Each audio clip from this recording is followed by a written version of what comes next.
Hi అండి అందరికీ. ఈరోజు నేను ఛానల్కి రావడానికి ముఖ్య ఉద్దేశం ఏమిటంటే, ఈరోజు బంగ్లాదేశ్ స్వాతంత్ర పోరాటం గురించి మరియు బంగ్లాదేశ్ స్వాతంత్ర పోరాటంలో మన భారతదేశం చేసిన సహాయం గురించి మీతో షేర్ చేసుకుందామని ఛానల్కు రావడం జరిగింది. చాలా వరకు యూట్యూబ్ ఛానల్లో రాంగ్ ప్రపగండా చేస్తుంది. దానిని మీకు క్లియర్గా చేసే ప్రయత్నం చేయడానికి ఈ వీడియో చేస్తున్నాను.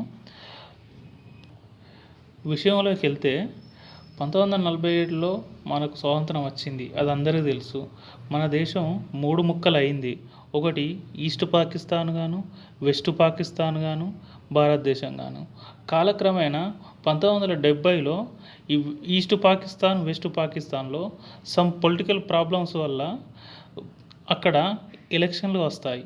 ఎలక్షన్లు వచ్చినప్పుడు ఈస్ట్ పాకిస్తాన్లో మరియు వెస్ట్ పాకిస్తాన్లో ఎన్నికలు జరిగిన తర్వాత ఈస్ట్ పాకిస్తాన్లో ఒక ప్రముఖమైన వ్యక్తి, అతను షేక్ మెహబూబ్ రెహమాన్ అనే వ్యక్తి అత్యధిక ఓట్ల మెజారిటీతో గెలుస్తాడు. ప్లస్ అతని పార్టీకే ఎక్కువ సీట్లు వస్తాయి. వచ్చిన తర్వాత ఎక్కువ సీట్లు వచ్చినాయనే సంతోషంతో అతను పాకిస్తాన్కి సీఎం కావాలనే ఉద్దేశంతో వెస్ట్ పాకిస్తాన్కి వెళ్తాడు. వెస్ట్ పాకిస్తాన్కి వెళ్ళిన తర్వాత అక్కడ ఉన్న పార్టీ పెద్దలను, అక్కడ ఉన్న ప్రముఖ వ్యక్తుల్ని, వ్యాపారవేత్తల్ని తనకు మద్దతుగా ఉండాలని, పిఎం పదవి కోసం మద్దతుగా ఉండాలని వాళ్ళ మద్దతు కోరుతాడు. కోరినప్పుడు అక్కడ ఉన్న ప్రముఖమైన వ్యక్తులు, పార్టీ పెద్దలు కానీ ఇతను పిఎం అవ్వడానికి ససేమిరా ఒప్పుకోపోయడానికి బలమైన కారణం ఏంటిదంటే, అక్కడ వాళ్ళు ముస్లింలు, వాళ్ళు ఉర్దూ మాట్లాడతారు. ఇతన్ని అవమానిస్తారు. నీకు ఉర్దే రాదు, నువ్వు ముస్లిం కాదు, నువ్వు బెంగాలీ హిందువుని అవమానిస్తారు. అవమానించిన తర్వాత తీవ్ర మనస్తాపానికి గురై ఈ షేక్ ముజిబుల్ రెహమాన్ అనే వ్యక్తి తర్వాత ఈస్ట్ పాకిస్తాన్కు వచ్చి ఇక్కడ ఈస్ట్ పాకిస్తాన్లో బంగ్లా ముక్తి వాహిని అనే సంస్థను ఎస్టాబ్లిష్ చేస్తాడు. ఆ సంస్థ ఒక సైన్యాన్ని మెయింటైన్ చేసి ఆ సైన్యం ద్వారా బంగ్లాదేశ్ యొక్క స్వతంత్ర పోరాటం గురించి, మన స్వతంత్రం వల్ల వచ్చే లాభాల గురించి, మనం ఎట్లా దోపిడీకి గురవుతున్నామో అని ప్రజలకి క్షుణ్ణంగా ఎక్స్ప్లెయిన్ చేస్తాడు. చేసిన తర్వాత అక్కడున్న ప్రజలు ఈ బంగ్లా ముక్తి మోహిని అనే సంస్థను నమ్మి ఈ సంస్థకు బ్రహ్మరాజం పడతారు. పట్టిన తర్వాత అప్పుడు బంగ్లాదేశ్ స్వతంత్ర ఉద్యమం తారాస్థాయికి వెళ్తుంది. తారాస్థాయికి వెళ్ళిన తర్వాత ఈ విషయాన్ని గ్రహించిన వెస్ట్ పాకిస్తాన్లోని ఆర్మీ, అక్కడ ఉన్న ప్రభుత్వం అర్జెంటుగా ఈ ఉద్యమాన్ని ఆపాలనే ఉద్దేశంతో అక్కడ ఆర్మీ 1,00,000 మంది సైనికుల్ని ఈస్ట్ పాకిస్తాన్లోకి పంపిస్తుంది. పంపించిన తర్వాత ఈస్ట్ పాకిస్తాన్లో ఉన్న ఈ ప్రజల్ని ఈ పాకిస్తాన్ యొక్క ఆర్మీ ఊచకోసకొస్తుంది. అందులో 20 లక్షల మంది బెంగాలీ హిందువులు మరియు 10 లక్షల మంది ముస్లింలను ఊచకోసకొస్తుంది. కోసిన తర్వాత ఫస్ట్ ఎక్కువగా బెంగాలీ హిందువులనే ఎక్కువ చంపడం జరుగుతుంది. ఎందుకంటే ఈ హిందువుల వల్లనే వీళ్ళు చైతన్యవంతమయ్యారు, ఈ బంగ్లాదేశ్ స్వాతంత్ర ఉద్యమానికి వీళ్ళే మద్దతు ఇస్తారని భావించిన మిలిటరీ ఈ బెంగాలీ హిందువులనే చంపడం స్టార్ట్ చేస్తుంది. తర్వాత ఈ బంగ్లాదేశ్లో ఉన్న ఈస్ట్ పాకిస్తాన్లో ఉన్న ముస్లింలను తర్వాత ఒక 10 లక్షల మంది చంపేస్తుంది. చంపేసిన తర్వాత అక్కడ ఉన్న ప్రజలు భయభ్రాంతులకు గురై ఈస్ట్ పాకిస్తాన్ నుంచి వెళ్ళి ఇండియాలోకి కాంది శీకులుగా, శరణార్థులుగా వస్తారు. ఎక్కువ వెస్ట్ బెంగాల్లోకి, ఇంకా తర్వాత బీహార్లోకి, అస్సాంలోకి మైగ్రేట్ అవుతారు. మైగ్రేట్ అయిన తర్వాత ఈ కాంది శీకులను గమనించిన, ఈ శరణార్థులను గమనించిన మన ప్రభుత్వం, అప్పుడున్న ఇందిరాగాంధీ ప్రభుత్వం, ఈ కాంది శీకుల బాధ ఎట్లయినా మనం వదిలించుకోవాలి, ఈ కాంది శీకులను ఎట్లయినా ఆపాలి. ఎందుకు ఆపాలంటే అప్పటికే మన దేశం కరువులతోటి, 5 year ప్లాన్స్ తోటి చాలా నష్టపోతుంది. అప్పటికే చైనాతోటి యుద్ధం, పాకిస్తాన్ తోటి యుద్ధం, మన దేశం చాలా నష్టపోతుంది. నష్టపోయిన తర్వాత ఇంతమంది శరణార్థులు రావడం ఈ మన దేశానికి మంచిది కాదని భావించిన అప్పుడు కాంగ్రెస్ ప్రభుత్వం, ఇందిరాగాంధీ ఇంటర్నేషనల్ ఆర్గనైజేషన్స్కి విజ్ఞప్తి చేస్తుంది. ఇంటర్నేషనల్ ఆర్గనైజేషన్కి విజ్ఞప్తి చేసిన తర్వాత వారు ససేమిరా ఒప్పుకోరు. మరి ఎందుకు ఒప్పుకోరంటే, చచ్చిపోయిన వాళ్ళు బెంగాలీ హిందువులు కాబట్టి ఈ హిందువుల మీద ఎట్లాగూ చులకన ఉంటుంది. ఇంటర్నేషనల్ ఆర్గనైజేషన్ వాళ్ళకి హిందువుల మీద ఎట్లయినా చులకనగా ఉంటుంది. అయితే ఈ ఇంటర్నేషనల్ ఆర్గనైజేషన్స్ పట్టించుకోకపోవడం వల్ల ఈ ఈ ఇందిరాగాంధీ ఎలాగైనా ఈ కాంది శీకుల ఈ శరణార్థుల బాధను మన భారతదేశానికి రానియకుండా తప్పించుకోవాలనే భావంతో బంగ్లాదేశ్ ఉద్యమానికి మనం సపోర్ట్ చేద్దాం, బంగ్లాదేశ్ స్వాతంత్ర ఉద్యమానికి మనం సపోర్ట్ చేసి బంగ్లాదేశ్ ఒక ప్రత్యేక దేశంగా ఏర్పడితే ఈ మనకి కాంది శీకుల బాధ తప్పుతుందని భావించిన ఇందిరాగాంధీ అప్పుడు అప్పుడు జనరల్ మేనేజర్ స్థాయిలో ఉన్న ఒక వ్యక్తి, అతనే జనరల్ మానిక్ షాను పిలిపిస్తుంది. మానిక్ షాను పిలిచిన తర్వాత అప్పుడు మానిక్ షాని అడిగి ఈ బంగ్లాదేశ్ స్వాతంత్ర ఉద్యమానికి మనం సపోర్ట్ చేయాలి, బంగ్లాదేశ్ స్వాతంత్ర పోరాటాన్ని మనం ఎట్లాగైనా సపోర్ట్ చేసి ఒక ప్రత్యేక దేశంగా ఏర్పాటు చేయాలని అతనితో చర్చిస్తుంది. చర్చించిన తర్వాత అప్పుడు మానిక్ షా ఏమంటాడంటే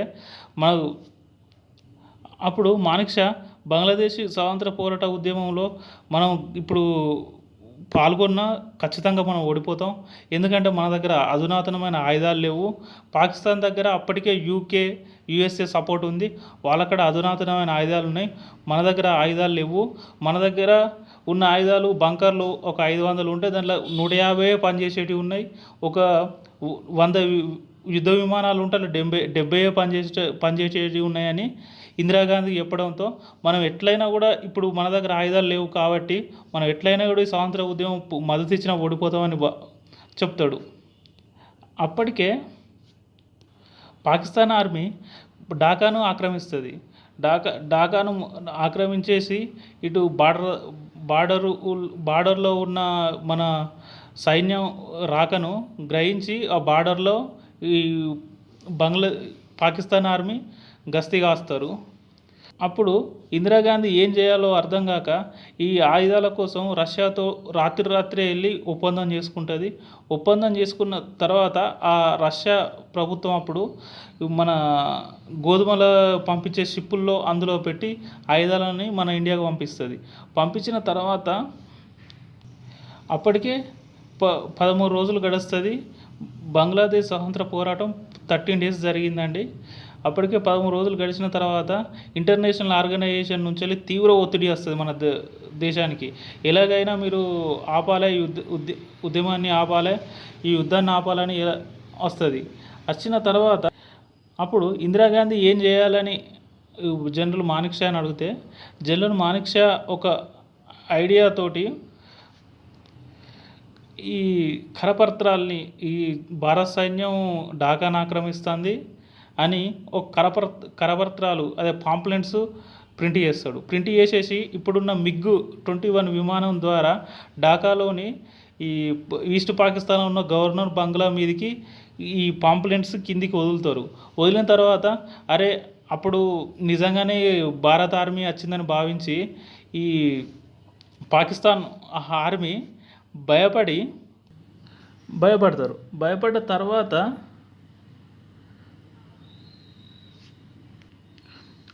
ఆ పాకిస్తాన్ ఆర్మీ భయపడ్డ తర్వాత అప్పుడున్న బీబీసీ ఛానల్ ఒక రాంగ్ మెసేజ్ ఇవ్వాలని మన భారత ప్రభుత్వాన్ని రిక్వెస్ట్ చేసిన తర్వాత బీబీసీ ఛానల్లో భారత సైన్యం ఢాకా దగ్గరికి వచ్చేసింది అని ఒక రాంగ్ మెసేజ్ ఇస్తారు. ఇచ్చిన తర్వాత అది నిజమని నమ్మిన పాకిస్తాన్ ఆర్మీ భారత ప్రభుత్వం వచ్చిందని భావించి ఎలాగైనా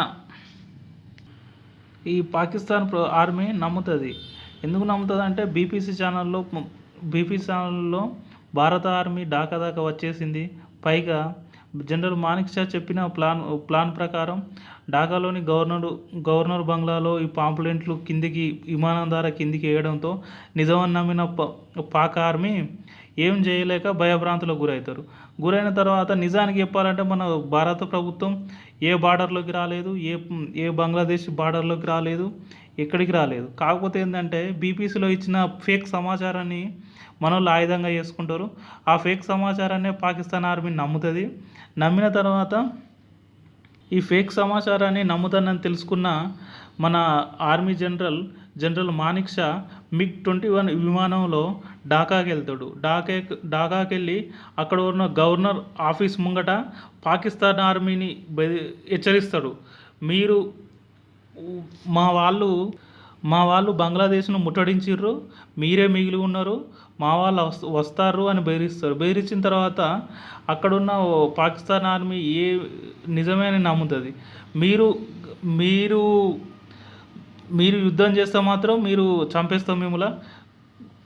కాముగా యుద్ధం చేయకుండా కాముగా వెళ్తే ప్రాణాలతో వదిలిపెడతామని జనరల్ మాణిక్ షా బెదిరించడంతోటే ఇతను రావడం చూసి నిజంగానే వచ్చారని పాకిస్తాన్ ఆర్మీ నమ్ముతుంది. నమ్మేసిన తర్వాత పాకిస్తాన్ ఆర్మీ భయంతో వాళ్ళ దేశానికి వెళ్తుంది. వెళ్ళిన తర్వాత అప్పటికే పాకిస్తాన్ యూకే నుండి యుఎస్ఏ నుండి సైన్యాన్ని తీసుకొచ్చిన తర్వాత అది గ్రహించిన మన ఇండియా అప్పుడు రష్యా సైన్యానికి ఇస్తుంది. రష్యా సైన్యాన్ని మన ఇండియా సపోర్ట్ కోరుతుంది. కోరిన తర్వాత రష్యా సైన్యం మన ఇండియాకు సపోర్ట్గా అండమాన్ నికోబార్ దగ్గర గస్తీ కాసిన తర్వాత యూకే సైన్యాన్ని యుఎస్ఏ సైన్యాన్ని అడ్డుకుంటారు. ఏది రష్యా సైన్యం అడ్డుకున్న తర్వాత మీరు ముందు గనక అడిగేస్తే బాంబు వేస్తావు అని బెదిరిస్తారు రష్యా సైన్యం. బెదిరించిన తర్వాత మనకెందుకు గొడవలే అన్నట్టు యుఎస్ఏ కానీ యూకే సైన్యం కానీ వెనక్కి వెళ్ళిపోతాయి. అప్పటికే బంగ్లాదేశ్ స్వాతంత్ర ఉద్యమం అయిపోతుంది. ఈ పాకిస్తాన్ ఆర్మీ బంగ్లాదేశ్ నుంచి వెళ్ళి బయటికి వెళ్ళిపోతుంది. వెళ్ళిపోయిన తర్వాత ఈ యుఎస్ఏ ఆర్మీ యూకే ఆర్మీ కూడా ఈ అండమాన్ నికోబార్ నుంచి వెళ్ళి వెనక్కి వెళ్ళిపోతాయి. మనకు వచ్చిన గొడవలే ఎందుకులే అని.